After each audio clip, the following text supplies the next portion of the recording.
So while we're on that, just maybe a brief comments or notes why in family constellations we are more interested generally about the primarily parent or the biological parent, and that the step parents or the adopted parents almost has a secondary position.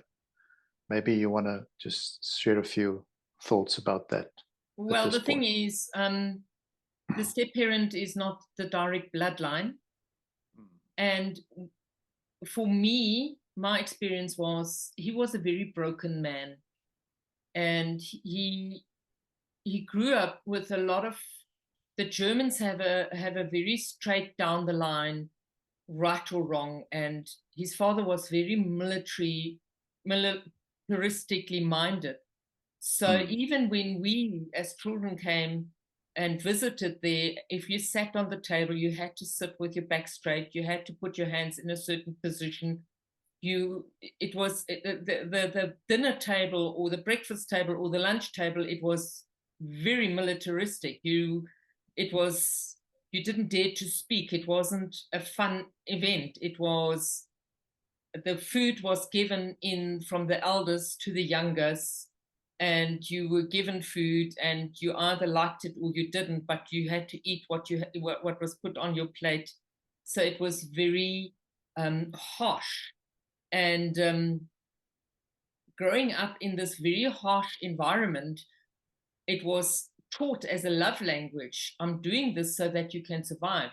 And looking at it from a point of survival, you had to follow the line, otherwise you did not survive. If you were weak, you did not survive. And that was really how the house was governed. So with his brokenness, it did impact me quite a lot on that level. mm, However, we had a very, very strong bond, and I understood him, and I managed to, especially when I was older, I managed to understand him. I managed to have conversations with him, and he would open up his vulnerabilities with mm, me. So that was a positive mm, in that line. So mm, yeah, obviously, if you look at in the family constellation, we call them your heart parents, and I mm, really see him as my heart father, because he mm, had this unbelievable love for my mother and for me, and what he gave up is mm, beyond normal, mm. And took care of you. and took care of me, yes, Mm, as best as he could, yes. yeah, beautiful. Yeah, it's a harsh period. I know some stories in that time period context, in the Southern African context, as you call it, the harshness of the education, the absolute toughness and heartlessness that some kids were treated with. I know of stories that emerge in the Afrikaans culture about how some children were locked up in a coal shed if they were not behaved, etc., etc. So it was a very tough, difficult time pre First World War, after the First World War, and pre and after the Second World War. It was a very difficult period. The focus was on survival. Mm, What do I have to do for my child to survive? It wasn't about parental love. It was about mm, survival. mm, There was no place for gentleness, because mm, if you were soft, you did not survive, and therefore you had to be hardened in order for you to survive. mm. It's a different type of love. Yeah. It's not something our young people understand today, um, but it is what parents did for their children to survive, because Mm, ultimately humans have survived through difficult times. And sometimes the only thing they could give forward is life. mm, And therefore, in the family constellations, we have this beautiful sentence where we go into, you gave life and I took life.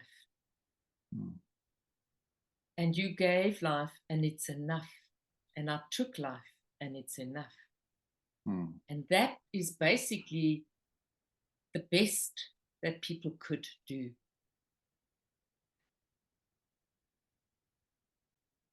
So in the case of the heart parents, what would be appropriate sentences there?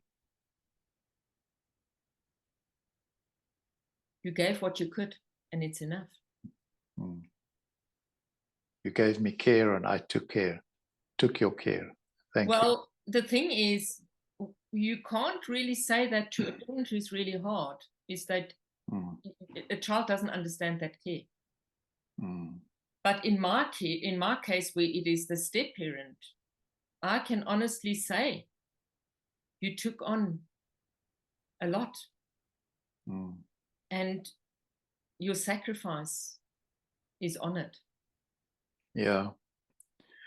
I was able to watch our previous recording again, and it was really touchy when I listened to you again speaking about the gratitude that came out of going back into this process and understanding what happened contextually, and how much gratitude it evokes in one to then come to this point with this perspective.